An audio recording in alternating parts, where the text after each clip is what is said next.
Nasa linya na nga po natin ang tatay ng ating nawawalang 15 years old na si Jolo Cruz Yi ng Barangay Tanawan, Bustos, Bulacan.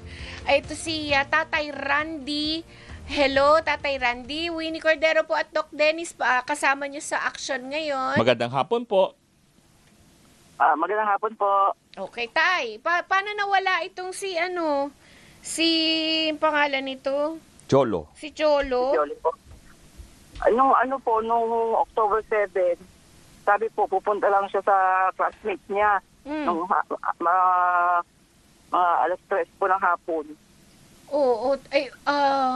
Tapos, ayun, yun na po, hindi na po umuwi hanggang ngayon.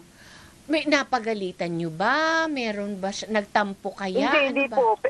Pero nung araw po na yun, tinawagan ng teacher niya, tinawagan niya ako na sabi, may nakaaway doon na classmate. Tapos sinabihan na, yung parang tinakot lang na, pwede siya makick out. Ganon. Yun na iniisip po namin na baka natakot siya. O, saan kaya siya, saan kaya po siya pwedeng pumunta? Ayun, tapos po tinignan namin nung kasi hapon po yun, alas 3. Tapos gabi, wala pa rin. Tapos kinabukasan, tinignan namin po sa Baliwag Transit, baka sumakay siya doon. Ayun, sumakay nga po siya. Alas 3:40 ng hapon nung nakitang sumakay siya sa bus. Anong biyahe po? Cubao. Pa Maynila? Baliwag po, Cubao. Oo, pa Maynila ito. Sino kaya ang pwede niyang... pa Maynila. Oo, saan kaya siya pwedeng pumunta dito sa Maynila? Tapos, May kasama yata siya, no? Hindi po yan lumulong sa Maynila. Hanggang dito lang po yan sa tinatanong ni... Baliwag, sa Bustos. Okay. Tinatanong ni Doc, meron bang kasama? May kasama po ba si Jolo sa transit, sa bus station? Nung pumunta po sa Baliwag Transit, walang kasama. Pero nung bumaba po sa Cubao, may kausap na siya na lalaki. Tapos hanggang doon kasi binabay po namin yung map, hanggang doon sa may MRT, kasama pa rin po niya yung lalaki na yun. Talaga? Hindi nyo kilala Kaya yun. inisip namin. Hindi nyo kilala? Hindi po namin kilala. Saka parang may edad na po eh. May dala rin si Jolo na bag or gamit? Oo po, meron pong backpack yung damit niya, ilang piraso lang po kasi hindi naman bulky yung backpack niya. Okay. Na-blatter na po ba natin sa pulis? Opo, dito po sa Bustos, na-blatter na po. Na-blatter na. Saan na po kayo naghanap? Doon po sa... Pumunta sa na Cubao, po kayo sa po sa MRT. Nagpunta na kayo dito sa Maynila? Opo, sa Cubao, saka sa may MRT. Oo. Na-blatter nyo po sa QC Police Station? Pumunta lang po kami doon sa QC, nagpatulong kami kasi may kasama kaming pulis, na 2 pulis na galing dito sa amin, sa Bustos. Okay. Sila yung nag-alalay sa amin papunta dyan sa Maynila. Okay. Hanggang po sa MRT station ng Cubao, meron po doon, sa CCTV nila na nakita namin nandun sila. Siya ba? Yun ang huli naming nakita na nandun sila sa MRT Cubao. Ngayon hindi na kami nakapupunta dyan na gagawin namin sana na station by station, hahanapin namin kung saan sila huminto. Bumaba. Oo. Sa MRT. Si Jolo ba may telepono? Meron ba siyang, binigyan nyo ba o may hawak siyang cellphone? Mayroon siyang cellphone pero pinatay niya. Nung time alas 12 midnight ng pinatay niya na yung yung cellphone. Hindi na makontak, So, lahat hindi na siya makukontak. Cannot be reached na. Wala naman text sa inyo. Opo. Wala naman text po.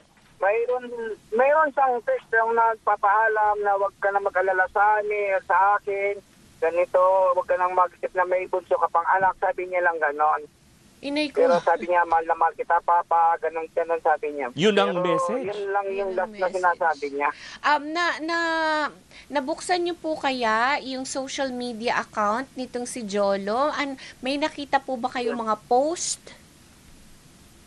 May nabuksan ko na po yung messenger niya. Talagang wala mga post, wala man lang doon mga siguro mayroon pa siyang ibang account.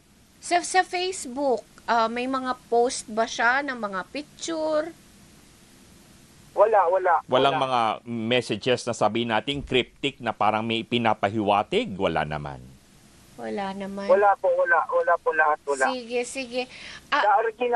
Sa original niya na Facebook Messenger, wala po. Hindi ko lang po sa ibang, kasi mayroon ako nakita na parang ibang account doon, pero hindi mabubuksan kasi iba yung cellphone number, iba din yung Gmail, kaya hindi po mabubuksan. Okay. Dito po sa... Kasi po si Jolo po, parang lang, nasa bahay lang yan, naglalaro lang ng games, walang mga maraming kaibigan. Mang Randy, dito po ba sa Maynila, meron po kayong kamag-anak na pwede niyang puntahan? Kaibigan kaya niya na narito na pwedeng puntahan? Wala po siyang alam dyan sa Maynila. Wala talaga. Batang-bata pa yun, 15 years old, hindi pa nakasakay ng bus kahit isang bisis. Yun lang. Kasi merong nagpo-force sa kanya na parang halika na, alis na tayo, ganon. Yun ang iniisip ko, yung matanda na doon sa kanya sa bus. Tiningnan ko sa Baliwag Transit ngayon kung saan sumakay yung matanda na yan, hindi nakikita sa CCTV ng Baliwag Transit. Sabi nila, baka sa kalsasa daan na lang na daan at sumakay. Ayun ang sabi ng taga Baliwag Transit. Pero kita ang muka nung mama sa CCTV. Makita yung mukha noon pagka doon sa CCTV ng MRT. Ng MRT. Kaya lang po hindi pa nagbibigay ng kopya kasi kailangan galing para raw sa management nila. Kaya nag-request na po kami. isasabi na po yun para maibigay sa inyo. Well, anyway, okay, habang ginagawa natin ang investigasyon, syempre, ang gusto natin ay makabalik itong si Jolo sa inyo ng ligtas at buo. Oo nga po. Opo. Si Jolo po, ang picture po ni Jolo ay nakikita sa aming teleradyo, ngunit sa aming mga nakikinig sa radyo, ano po ba ang itsura nitong si Jolo? Si Jolo po... Ano po siya, singkit? Matangkad po siya na payat na singkit ang mata. Ganong katangkad po? Anong sukat niya? 5'5". 5'5". Ang taas niya ay 5'5". Anong kulay ng balat niya? Dok, maputi po siya. Maputi. Okay, good. Dok, ang isa po kami nahihirapan na subaybayan yung sa MRT. Kasi po pagka katulad yung isang station, gusto sana namin, kada station po, makita namin kung saan po siya bumawang station para matrace nga. So ano ang... Kaso, nasa first station pa lang po kami, sasabihin pa daw po sa management. Siyempre, opo. Naintindihan namin. Po, isa pa lang pong station, hindi pa po tumatawag sa amin. I-follow up po natin tayo. CCTV. Opo. Gusto sana namin station by station makita. Opo. Yeah. We understand that, Mang Randy. Opo. Sige po.